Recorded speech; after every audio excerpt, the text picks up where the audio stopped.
And now. Okay. Good evening. My name is Marjorie Gans, and I'm a member of the board of the Writers' Room of Boston. I'm delighted that you could join us this evening for the November reading in our virtual series, Readings from the Room. This began in March 2021. For anyone new to us, the Writers' Room of Boston is a co-working space in downtown Boston for any and all writers, whether you're just starting out or whether you're published and established, but any writer who wants or needs a quiet place to write. The room is open 24 hours a day. It provides desks and silence and the quiet companionship of other writers. We've been serving writers of the greater Boston area since 1993. Please contact us if you're curious or you have any questions, and check out our Facebook and Instagram posts at Writers of Boston and our newly redesigned website, where there are photos, announcements, and there you can find the recordings of the past readings on a website as well. We would be delighted to have new members. We have different levels of membership, and now we have a virtual membership for those who can't easily make it to the room, including a writers group, which is for people to just come once a month and be together and write. So if you're interested, please contact our program director, Leslie Ostro, at info@writersroomofboston.org. In 2021, we launched this new reading series as a way to reach out to the writing community during the pandemic and share the wonderful writing from both those established and emerging writers. We've been lucky enough to have writers from different backgrounds who represent a range of genres. Some of the readers call or have called the Writers' Room home, and some are from different parts of the country, which we can do thanks to Zoom. Tonight, we have two fiction writers, Rosanna Staffa and Eleanor Morse. As we go along, feel free to use the question and answer feature in the box at the bottom of the screen, and you can type in any questions. This series is made possible by grants from Mass Cultural Council and Boston Cultural Council, and we also rely on friends. So if you enjoy this program, please consider making a contribution using the donate button at the bottom of your screen. Also, we will be recording this reading and a replay will be available on our website. Our first reader is Rosanna Staffa. Rosanna is an Italian-born playwright and author. Her debut novel, The War Ends at 4, will be published by Regal House Publishing in May 2023. She is a prize winner of the Southampton Review Nonfiction Prize 2021 with Holy, nominated among the notable essays and literary nonfiction 2021. Her short story, Animals with Wings, is included in the Best Small Fiction 2021. She was an honorable mention for the Tiferet Journal 2019 award and a Pushcart nominee. Her short stories have appeared in The Sun, The Best New Writers, Volume 16, Gargoyles, number 72, and My Quilt, Writing and American English in Brevity Blog 729, among many others. Rosanna is a member of the Loft Literary Center, the Italian Cultural Center in Minneapolis, and the Italian American Writers Association in New York. She is a Hedgebrook alumna. Rosanna is also a recipient of a McKnight Advancement Grant, a Jerome Fellowship, and an AT&T grant. She is also a playwright, and her plays have been seen on stages in Tokyo, New York, Seattle, Los Angeles, and Minneapolis. The Innocence of Ghosts was seen in New York off-Broadway at St. Clement's Theater and is filmed for inclusion in the Lincoln Center Theater on Film Library. She received a PhD in modern foreign languages from the Università degli Studi in Milan and is a graduate of the Naslin Mann School of Writing, formerly the Spalding University MFA program. She is also a licensed acupuncturist from the California Acupuncture College in Los Angeles and the Zhejiang College of Acupuncture in Hangzhou, People Republic of China. Rosanna, it's yours to read.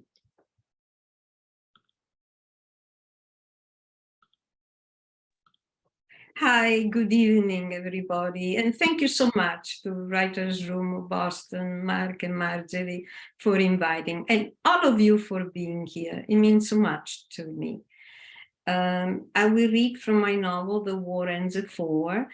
it speaks of a little family in Italy that needs to heal from the wounds of World War II.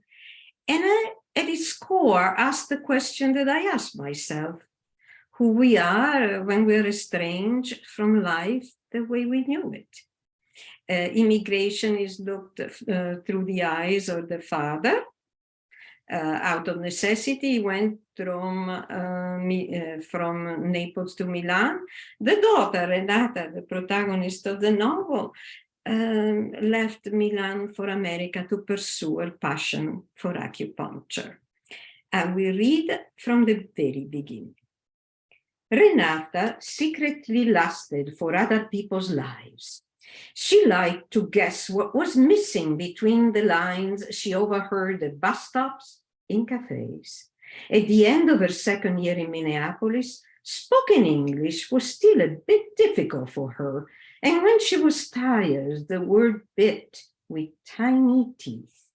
Just a few months before, she'd occasionally stop mid-sentence, trapped in a blur of English and Italian. She loved that fear, like when she pedaled faster and faster on her bike at night in Milan until the wind closed her ears to any sound but her breathing. She delighted in visiting thrift stores, a marvel that did not exist in Italy. The name themselves, Goodwill, Ark Value Village, Steeple People, sounded like discarded marquees of dubious establishments. Her father would have called them the ruin of the spirit, deadly traps of memories and relics. He thought belonging was an illness, not understood in all its gravity by the afflicted, by her. The Goodwill near the College of Alternative Medicine she'd attended was Renata's favorite. He gave her comfort the way entering a church did for others. In the eyes of the customers, the merchant's eyes seemed magically altered into a thing of beauty, no longer cheap cups, but seashell to be picked up on a beach. She learned in acupuncture class that things were not what they seemed. During clinic practice, she still marveled that she could visualize precisely, but not see, the pathways of energy vibrating and the insertion of the needles, nudging the patient's body to heal itself. Even more extraordinary to her, during the breaks during classes, Dr. Chenin, the master of acupuncture from Shanghai, went to splash water over his face, and then he ate greasy pork from a tin lunchbox. No incense sticks, no grim diets. Acupuncture was science to him, and the energy of a chi, a kind of electricity to tap. The final exam to obtain the acupuncture license was a practical test, the diagnosis of patients, and a detailed written treatment plan. Some of the patients, rumor had it, were actors, and some Dr. Chen's cousins. They were paid a monthly fee and given lunch. For the occasion, Renata bought the white shirt for $3.99, labeled "and something or other." "End of my student visa," she told herself while putting it on. "End of life in America, unless she pressed her instructors about a possible future at the clinic." Standing in her professional outfit, she felt as weightless as a paper boat. She slept badly, the jitters, lack of faith. Her father always suggested the need for a ruthlessness of desire, a kind of arrogance successful people had. She thought of the old Italian school primer she was so fond of, little Maria at 3 apples, the dog at 4 legs, her bird 2 wings, and there were 5 steps to the front door. Renata always wanted to be Maria and live in a house with 1 window per room, where nothing ever happened but math. Nothing at all was desire, and never would be. She arrived early at the clinic, picked up her lab coat, In the designated treatment room, a young man turned when she walked in.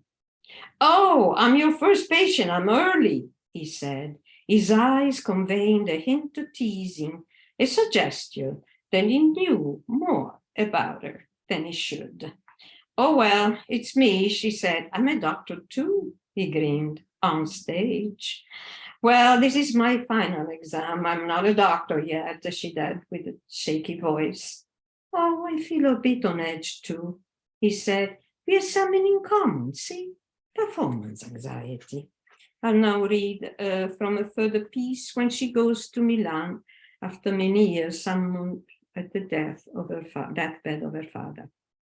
Upon waking, Renata felt cold. She was angry at being broke, angry at being stuck in a cheap hotel room with inadequate heating and one thin blanket. The hum of an airplane, a soft metallic din coming from somewhere far away, filled the room. Renata felt like the only person left behind in a ghost town. Peering outside, she took in the monochrome of a winter afternoon in Milan. She opened a window and a rush of chaos and noise met her. It seemed to have been waiting in a suspended state just for her. Tram, kids off from school. Within the din, she recognized phrases from childhood. "Aspettami un momento, no, è colato, no, non toccare." The sound pulled her in like a tune, da, da, da, da. She knew what the passerby were running to at home and the poems the children memorized for school. The rhythmic sound of this familiar life felt intoxicating. An older man poked furtively with his cane a sidewalk litter, disturbing a flock of sparrows. He followed the birds to the next gathering spot and repeated the action with a stick, looking invigorated by this small power of scaring birds. "I forget everything," her father used to say, but he remembered the Neapolitan pet name his mother had given him as a child, Uccedruzzo, little bird. Her gaze turned to the old man again, now walking away with a pleased smile. Probably he was off to enjoy the classic glass of wine with buddies before dinner. Her father, a called man of that age and inclination, lycanthropes, wolves hiding under innocuous clothes. They led quiet lives, but hid dark pasts as black shirts, who had locked up Jews, anti-fascists, and soldiers in cattle cars on train track 21. Those train cars had been hidden below stairs in the belly of Stazione Centrale, so that the sight of them leaving for concentration camps would not offend the eyes.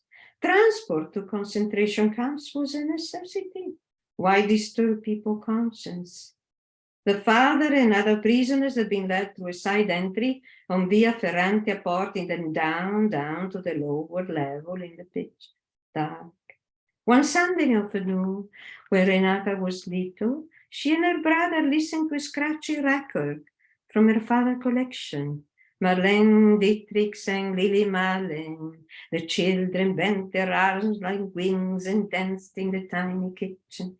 For the Caserme, vor der großen Tor, stand eine Lanterne, whose stead sie noch davor. And so what happened to Signor Marini after the war? They asked their father. Signor Marini, he had told them, was a big shot fascist in Milan, where he had been carted off to Mauthausen. He shrugged, squinting hard. He then looked at his children, waiting for an answer, and smiled. All that seemed to matter to him at that moment was the light falling through the window, enveloping the family in a golden shaft, like a medieval painting. A bear devoured him, and he died of poison, he responded with a chuckle. Thank you.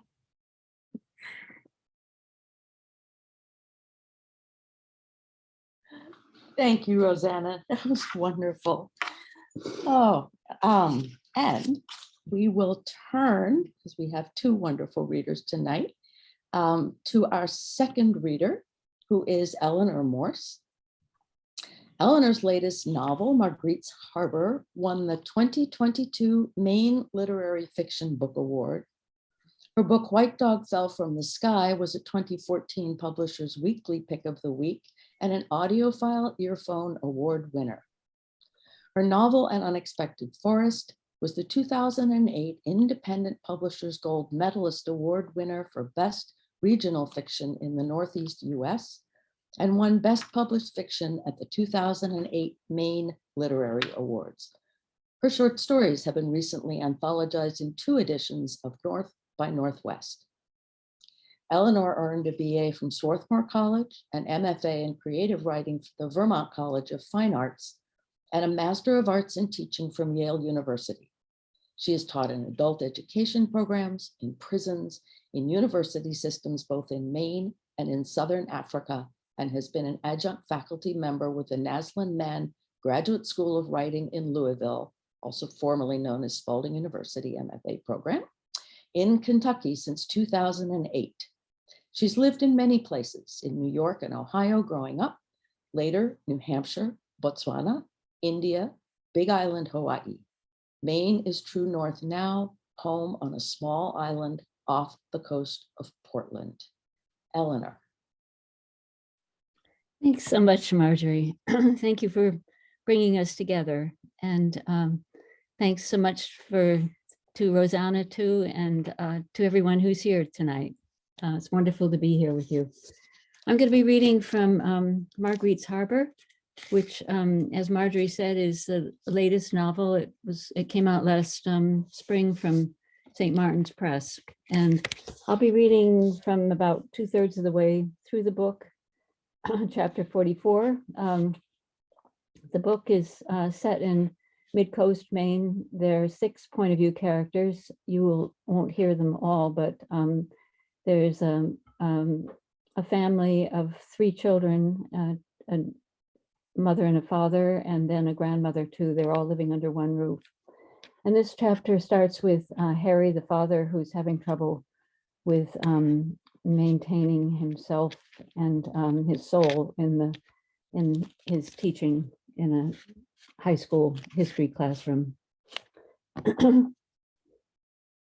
That fall, Harry yoked himself to his classroom, put his shoulder to the wheel, and it all began again. Every school year seemed less tenable, his temper shorter, moments of satisfaction fewer. His colleagues in the history department appeared serene enough, trooping along, cracking tasteless jokes in the teacher's room, cutting corners where they could, going home to their families and doing it all over again the next day. But for Harry, each day seemed like the day that might end it all. It finally happened at the end of a week, filled with inattentive, mouthy kids. Outside his classroom window, the leaves had fallen, all except the large bronze-colored oaks. The naked trees looked bleak in the sky, threatening rain or snow, or something in between. His class had been studying the Korean War, if you could call it studying. Out of the corner of his eye, he saw Darlene pass a note to her new boyfriend. "You thought I didn't see that," said Harry. "Give it to me." Randy crumpled up the small scrap of paper and put it in his mouth. Later, Harry knew he should have just left it at that, finished out the last period and gone home. But he found himself filled with rage. The kid knew nothing about the Korean War, and he would almost certainly blunder into soldiering in Vietnam, flags flying. "You won't think you're so smart," said Harry, "when you're drafted in a year or 2 to fight for a war as reckless and morally reprehensible and bankrupt as anything our country has ever engaged in. Tell me something. Why did Norman Morrison set himself on fire last Tuesday outside the Pentagon?" Randy was still chewing on Darlene's words and didn't answer. "That's right, swallow it." Randy's Adam's apple slid violently up and down, and the love note was gone. "Jesus," said Darlene under her breath. "I'll tell you why," said Harry. "Norman Morrison took his 1-year-old baby with him to the Pentagon to remind himself in his last moments of all the South Vietnamese children being slaughtered by American bombs carrying napalm. At the last moment, he gave his baby to somebody, doused himself with kerosene, and lit the match. He was sitting under Robert McNamara's window at the Pentagon. You know who McNamara is, right? He's the Secretary of Defense, one of the people responsible for the deaths of thousands of men, women, and children. Harry couldn't stop himself, even with a voice inside him yelling at him to stop. Have you ever seen what napalm does to children? Their skin is on fire. It hangs off them in strips. Water boils at 212 degrees Fahrenheit. Napalm burns at 2000 degrees Fahrenheit. That's why Norman Morrison set himself on fire. It's time, and I'm not just talking to Randy, I'm talking to you all. It's time that you took the study of history seriously. If we're not wide awake, history repeats itself in the most terrible ways. It's happened throughout the history of the world: senseless wars, murders, assassinations, more and more sophisticated weaponry in the hands of ignorant people, the deaths of countless innocent civilians, the arrogance of politicians wielding the tool of fear, the rise of police states, bully governments that believe it's their role to police the world. Governments like ours lying, overstepping the bounds, running amok in cultures we don't take the time to understand, sending soldiers to Vietnam for no reason. Half of you boys will end up in Vietnam, and how many of you will return? Those of you who do return will return bruised and broken in your souls. Harry stopped for a breath and looked around at his students. They were silent, many with their heads down, looking at their desks. The bell rang. His students picked up their books and bags, bumping into one another in their rush to get out. By the time Harry had gathered everything he needed for the weekend, it was 4 o'clock, and the sun was low in the sky. Next to January, November was the worst month of the year. It felt like a shroud closing around him, every day darker, colder. An odd mist was settling over the road and fields as he drove home. He thought of the story of the 5th Battalion Norfolk Regiment, which was said to have disappeared into a cloud of mist as they marched toward a wood in Gallipoli during World War I. 16 officers and 250 men. None of them were ever seen again. They just vanished into that strange cloud. There were speculations about what had happened, that eerie mist spiriting them away, but the truth was that they were mowed down by enemy fire.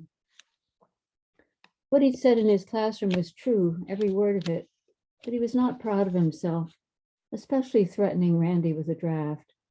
That boy came from a poor family. He was a sitting duck, and after high school, he'd be one of the first to be taken. He drove down the peninsula and along the slendering waist of the road toward home. The mist still hung over the meadows, and he saw Mr. Wooten's black and white cows bunched together a little way from the road. Gretchen loved pulling up stalks of grass and holding a handful out for them, her arm trembling as a long gray tongue wrapped around her offering and took it.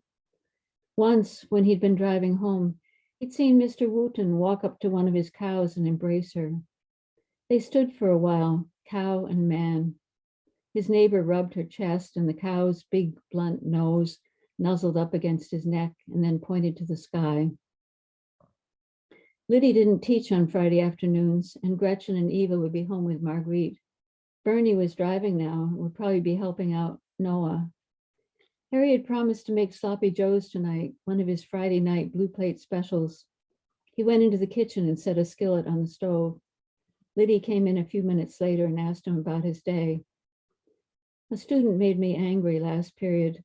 Well, if the truth be told, the whole week made me angry.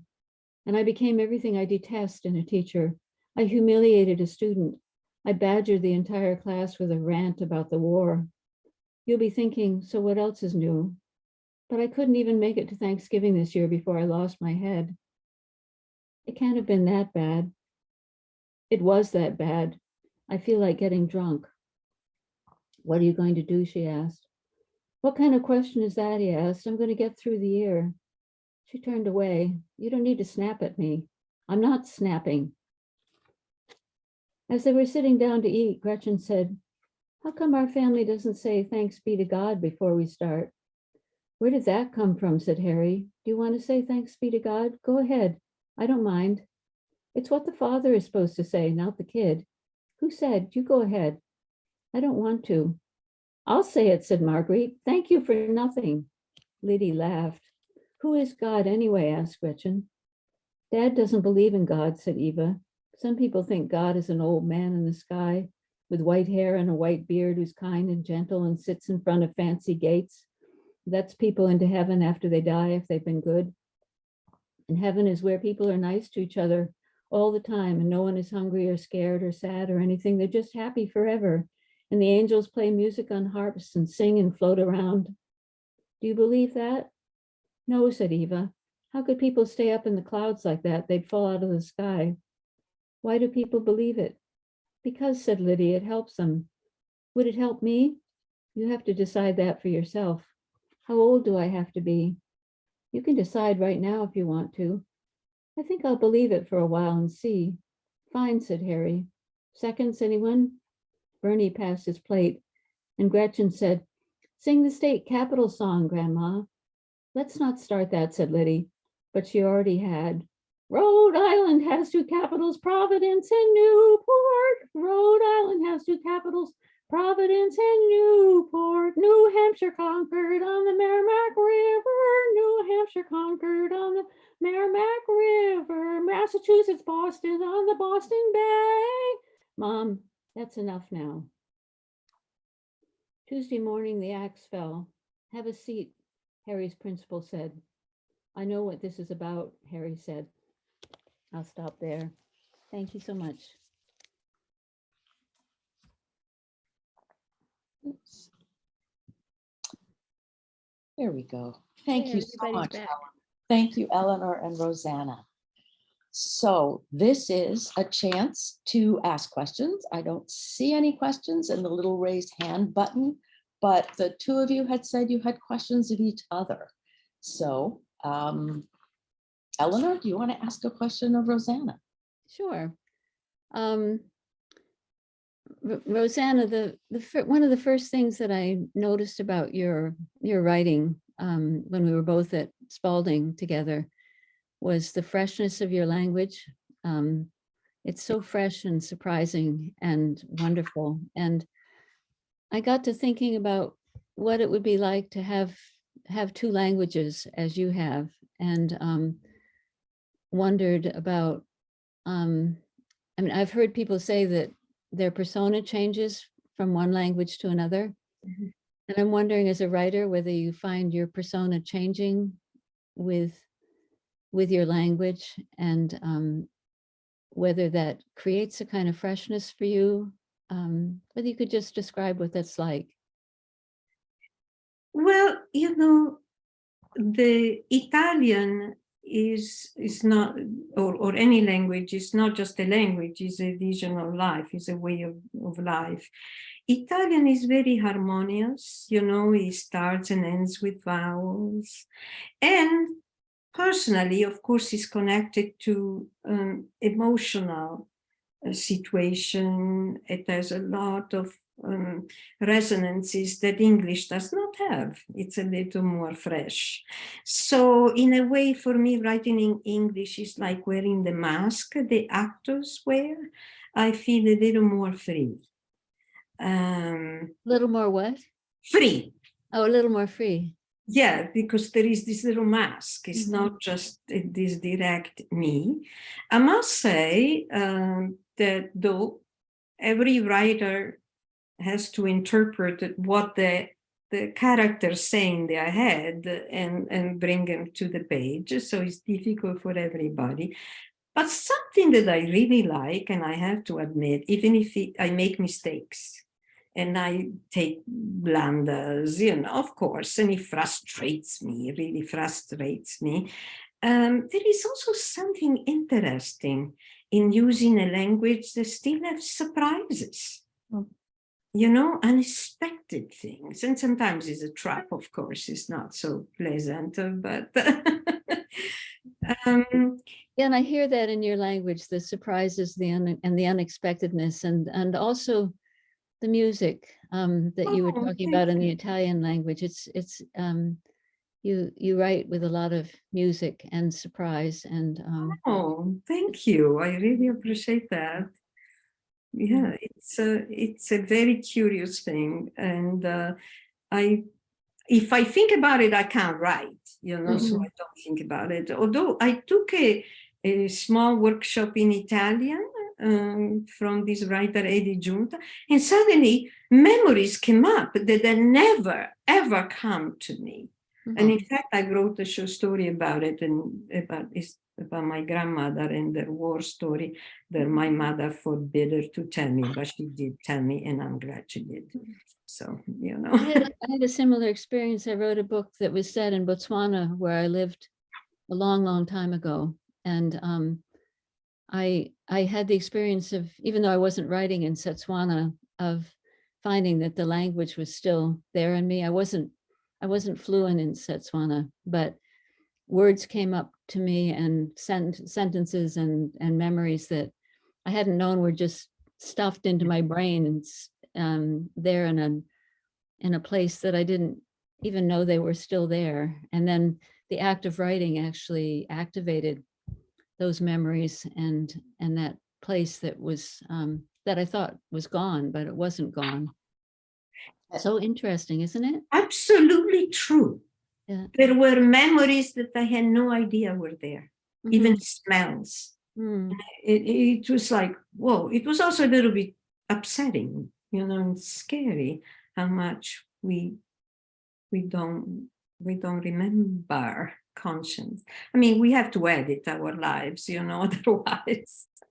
It's kind of wonderful too that it's there if we seek to retrieve it, or even if we don't seek to, but just invite it in some way.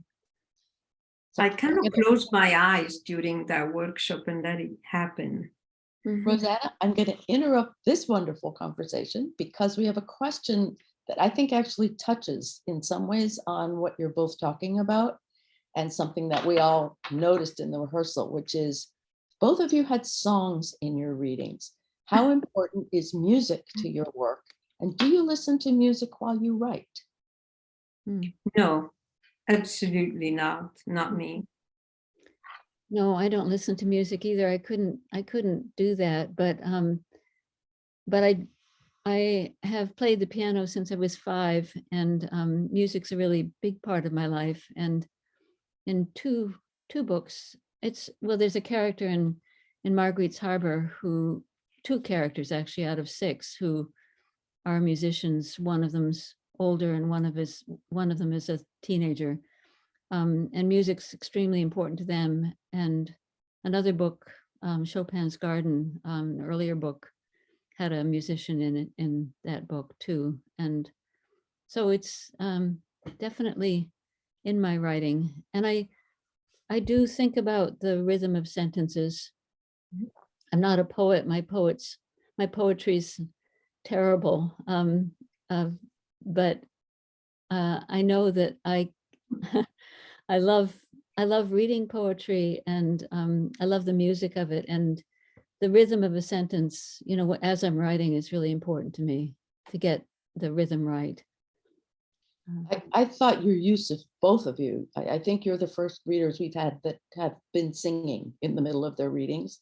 And I actually thought they were wonderful, because I thought, Eleanor, in yours, just that little piece, that way that the song that she sings, the way that she sings it, and the way that the other character says, okay, mom, enough already.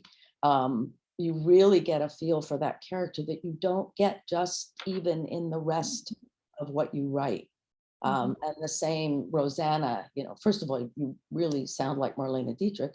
And it brings us into a world, it's not a world that I know, sort of post-war Italy, but you have the feeling, if you think about Marlene Dietrich and her movies, it's very evocative. So I really love that both of you brought that in and sort of brought something to it that I don't think just the prose would have given us.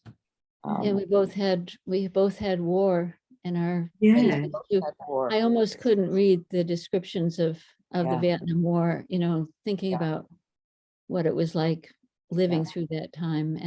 And for you, Rosanna, the other war. It just haunts. I don't know that it isn't ever haunting. Mhm. Well, the war does not end at 4, as we all know. It keeps going. And I remember as a child, the adults stopped talking about war when we kids walked into a room thinking that that would save us from being scared. But Right. for me, it was actually like seeing one sentence here, one sentence. It was like this red graffiti on a wall and actually frightened me much more. Mhm. So we're gonna need to wind up. It's time, and I have a feeling we could go on with this conversation for quite a while, but you know, let the Yes. audience go to dinner or have a glass of wine, whatever they want. And just thank you all both so much. I've, you know, sort of, I've known you all for a while, and I'm just so happy that you read for us. Just, I don't know. Well, thank you for bringing us together, Marjorie. A Really. fantastic Pleasure. opportunity, very special. Thank you so much. Yeah. So I also want to thank Mark Eichen, who Yes. is doubling as the producer and our technology maven, without whom we would not be here tonight, I promise you. Thank you, Mark. And our reading skipped December because just too busy and too crazy.